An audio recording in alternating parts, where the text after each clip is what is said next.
The birthday candles weren't even lit yet when my life completely shattered. I was sitting at a beautifully set restaurant table, surrounded by my family, supposedly celebrating another year of my life. But the atmosphere felt suffocating. I leaned forward to reach for my water glass, and that's when I caught it. The sharp, urgent whisper from my mother to my father. She thought the bustling restaurant noise would drown her out, but her words pierced right through me. Have your son changed the locks at her apartment tonight? Don't let her take anything else. My hand froze in midair. My brother, sitting across from me, suddenly avoided my eyes. The people who were supposed to protect me were planning to lock me out of my own life. Everyone thought I would scream or make a scene. Instead, I quietly blew out my candles, smiled, and prepared a trap they never saw coming. My name is Chloe, and at 26 years old, I always believed that family was the one thing you could count on when the rest of the world turned its back. I am a graphic designer, a career built on long nights, endless cups of coffee, and a determination to make something of myself completely from scratch. But standing outside the elegant, candlelit dining room of the restaurant my mother had chosen for my birthday dinner, a strange knot formed in my stomach. The heavy glass doors seemed to shut out the warmth of the city street, pulling me into an atmosphere that felt instantly suffocating. When I sat down, the table was beautifully set, glittering with polished silverware and crystal glasses that caught the soft amber lighting. On the surface, it looked like the perfect picture of a celebratory family gathering. My father sat at the head of the table, his expression unreadable as usual, while my mother adjusted her silk scarf with practiced elegance. Across from me sat my older brother, Austin, the undisputed golden child of the family. He gave me a quick, tight smile that didn't reach his eyes, his fingers nervously tapping against the white tablecloth. The tension was thick enough to cut with a knife, but I tried my best to ignore it. I told myself I was just being paranoid, that the exhaustion from running my own business was finally catching up to me. But the illusion completely shattered before the birthday candles were even lit. As the waiter walked away after taking our order, the ambient chatter of the busy restaurant filled the room. I leaned forward, reaching across the table to grab my water glass. That was the exact moment my mother leaned in close to my father, her eyes darting quickly toward me. She assumed the clinking of glasses and the distant music would drown out her voice, but her sharp, urgent whisper pierced right through the noise, hitting me like a physical blow. Have your son changed the locks at her apartment tonight? She hissed, her voice dripping with a cold, calculated venom I had never heard before. Don't let her take anything else out of there. My hand froze in midair, centimeters away from the glass. I didn't breathe. Across the table, Austin suddenly looked down, completely avoiding my gaze as he took a long sip of his drink. The very people who were supposed to protect me were sitting at my birthday dinner, smiling to my face, while secretly planning to lock me out of my own life. Everyone would expect a person to scream, to throw the water, or to cause a massive scene right there in the middle of the crowded restaurant. Instead, I forced my hand to stop shaking, pulled it back, and took a deep breath. As the waiter returned carrying a cake with glowing candles, I looked at my family, quietly blew out the flames, and smiled. They thought they had trapped me, but they had no idea I was already preparing a countermove they would never see coming. To understand why my own flesh and blood were plotting against me on my birthday, you have to understand the dynamic that had defined our family for as long as I could remember. Growing up, Austin was the golden child who could do no wrong. He was charming, popular, and incredibly reckless with money. My parents poured everything they had into his dreams, funding failed business venture after failed business venture, while I was largely left to figure things out on my own. When I decided to pursue graphic design, my mother openly laughed, calling it a silly hobby that would never pay a real mortgage. But their dismissal only fueled my fire. For the past 4 years, I worked myself to the bone.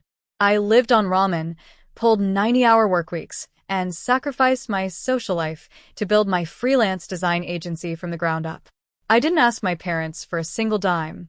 While Austin was busy driving luxury cars he couldn't afford and accumulating massive credit card debt, I was quietly saving every penny, reinvesting in my business, and learning the ins and outs of corporate contracts. To my family, I was still just the struggling artist living in a modest apartment. I kept my mouth shut about my finances because I quickly realized that in our household, my success was viewed as an insult to Austin's stagnation. Every family dinner consisted of my parents bragging about Austin's vague consulting projects while asking me if I needed help finding a real job. I smiled and let them believe whatever they wanted. It was safer that way. Everything changed 3 months ago. After pitching for nearly half a year, I officially landed a massive rebranding contract with a major tech corporation. It was a life-changing, six-figure deal that instantly catapulted my small business into a completely different league. For the first time in my life, I felt financially secure. I was incredibly proud, but I made the conscious decision to keep the news entirely to myself. Unfortunately, secrets have a way of leaking out. A few weeks before my birthday, my mother insisted on using my laptop to print some documents while visiting my place. I didn't think twice about it, but I later realized I had left my business bank portal open in another tab. She saw the balance. She saw the corporate payouts. And just like that, the family dynamic shifted from patronizing pity to toxic, suffocating envy. The morning after that agonizing dinner, I knew I couldn't just sit around waiting for the hammer to drop. I needed to figure out exactly why they thought they had the legal right to lock me out of my own home. My mind raced back to 4 years ago when I first moved into the apartment. Back then, as a fresh graduate with zero credit history, the landlord required a cosigner. My parents had reluctantly put their names on the original lease, acting as though they were doing me the greatest favor in human history. But what they completely forgot or chose to ignore was what happened 2 years later. The building went through a condo conversion, and the landlord offered to sell the units to the current tenants at a massive discount. I had saved up enough for the down payment entirely on my own. Because my parents were still listed on the old lease documents in the building system, the initial paperwork came under all our names. However, when it came time to sign the actual deed, I paid the entire mortgage down payment, and the final legal title was issued solely to me. To find out what they were plotting, I decided to check our shared family cellular data log and a shared cloud drive we used for old family photos. What I found made my stomach twist into a knot. Austin had left a digital paper trail of complete desperation. Drowning in over $300,000 of debt from a failed investment scheme, he was facing imminent lawsuits from angry creditors. My parents, terrified their golden boy would go to prison or ruin his reputation, had come up with a delusional plan. They had unearthed a copy of that original, outdated lease agreement from 4 years ago. Because they didn't understand property law, they genuinely believed that since they co-signed the original lease, they still possessed a dominant legal claim over the property. In their minds, they were going to seize my apartment, force me out, and transfer the asset into Austin's name so he could liquidate it or use it as collateral to pay off his aggressive creditors. They were entirely willing to make me homeless, sacrificing my hard work and financial security just to bail out their favorite child from a disaster of his own making. Discovering the depth of their betrayal was a bitter pill to swallow, but instead of letting anger blind me, I chose to let it sharpen my focus. If my family wanted to play a game of shadows, I was more than ready to step into the dark. For the remainder of that agonizing birthday dinner, I played my part to perfection. I smiled, thanked them for the lovely evening, and even let my mother give me a superficial hug goodbye, all while knowing they were actively plotting my ruin. The moment I got into my car, the mask came off. I pulled out my phone and immediately dialed Marcus Vance, a notoriously sharp real estate attorney who had handled the commercial contracts for my design agency.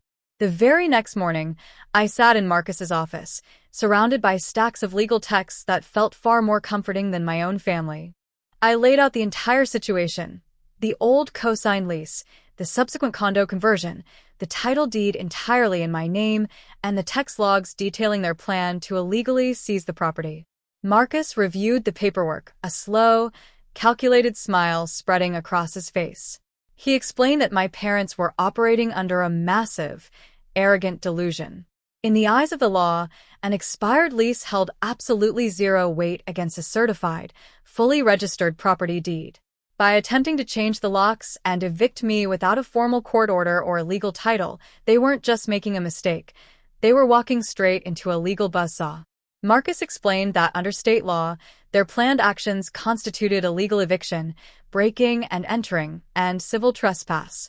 Because I had paid every single mortgage payment, property tax, and utility bill from my independent business account, there was a flawless paper trail proving zero financial contribution from them. Instead of rushing to stop them, Marcus advised me to let the trap snap shut on its own. We spent the afternoon preparing a comprehensive legal response, ensuring every document was certified and ready to be deployed the exact moment they crossed the line. I left his office feeling a strange sense of calm. My family thought they were manipulating a naive, helpless girl, completely unaware that I had just rewritten the rules of the game. The next evening, I set the trap in motion. I deliberately packed a small suitcase, walked out of my apartment building in plain sight of anyone who might be watching, and drove away, pretending to leave for an urgent weekend business trip. In reality, I checked into a quiet boutique hotel just 3 blocks away. I sat on the edge of the bed, my heart pounding against my ribs, with my laptop open on my knees. I pulled up the live feed from the high-definition security cameras I had secretly installed in my apartment hallway and living room only 24 hours prior. The clock struck exactly 8 p.m. when the elevator doors on my floor slid open. Through the screen, I watched my father and Austin step out into the hallway. They weren't alone. They had brought along a local locksmith carrying a heavy metal toolbox. I zoomed in on their faces. Austin was practically vibrating with excitement, an arrogant smirk plastered across his face, while my father stood by with an air of cold authority, holding a forged copy of the outdated 4-year-old lease agreement. I watched in absolute silence as the locksmith went to work on my front door. It took less than 10 minutes. The heavy click of the deadbolt echoing through my laptop speakers felt like a physical jolt. They pushed the door open, stepping over my threshold into the place I had worked so hard to build. Austin immediately began pacing around the living room, pointing at my expensive computer setup, my design equipment, and my furniture, clearly already calculating how much cash he could get for my belongings. Suddenly, my father's eyes locked onto the small, black dome of the security camera mounted in the corner of the ceiling. A visible wave of panic washed over his face, and he urgently tapped Austin on the shoulder, pointing toward the lens. Austin looked up, his smirk faltering for a split second. But then, looking directly into the camera, my brother let out a mocking laugh and gave the lens a sarcastic wave. He confidently believed that because of their delusional legal theories, they were completely untouchable. They had no idea that every single second of their forced entry, their laughter, and their trespassing was being recorded in crystal-clear quality and saved directly to a secure cloud drive, providing my attorney with the ultimate weapon. The confrontation didn't happen with a screaming match in my apartment, but with the cold, unyielding weight of the legal system. The very next morning at exactly 9 o'clock, while my father and Austin were still celebrating their supposed victory inside my home, a professional process server knocked on the door. When Austin opened it, expecting a delivery or a neighbor, he was handed an official, certified legal packet prepared by my attorney, Marcus. At the exact same moment, Marcus and I walked through the door, accompanied by 2 local police officers who had been fully briefed on the situation. The look of absolute shock on my family's faces was something I will never forget. Austin stood in the middle of my living room, his face turning an ash-gray color as he held the papers, while my father tried to stand tall, pulling out the old lease agreement and loudly proclaiming their right to the property. But Marcus didn't let him speak for long. He stepped forward and calmly laid out the undeniable reality. He presented the certified property deed showing my sole ownership, the complete bank records proving I had paid every single dime, and the crystal-clear security footage of their forced entry from the night before.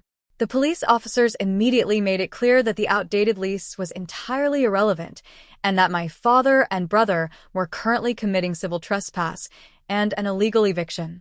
The realization hit them like a physical blow. The packet in Austin's hands detailed a massive civil lawsuit for illegal lockout, property damage, and emotional distress, alongside the immediate threat of criminal charges for breaking and entering if they didn't leave the premises within 10 minutes. My parents' arrogant plot to rescue their golden boy had instantly collapsed into a legal nightmare, trapping them under the threat of severe penalties and the total ruin of their remaining finances. Sitting on the porch of my new home, the weight of that toxic chapter has finally lifted. My family had to face the harsh reality of their actions. The financial penalties and legal fees completely depleted what little savings they had left to bail out Austin. They were forced to sell their own assets just to stay out of a courtroom, and Austin had to finally take accountability for his own debts. I've cut all contact, choosing my own peace over their greed. What would you do if your own family turned on you like this? Comment below.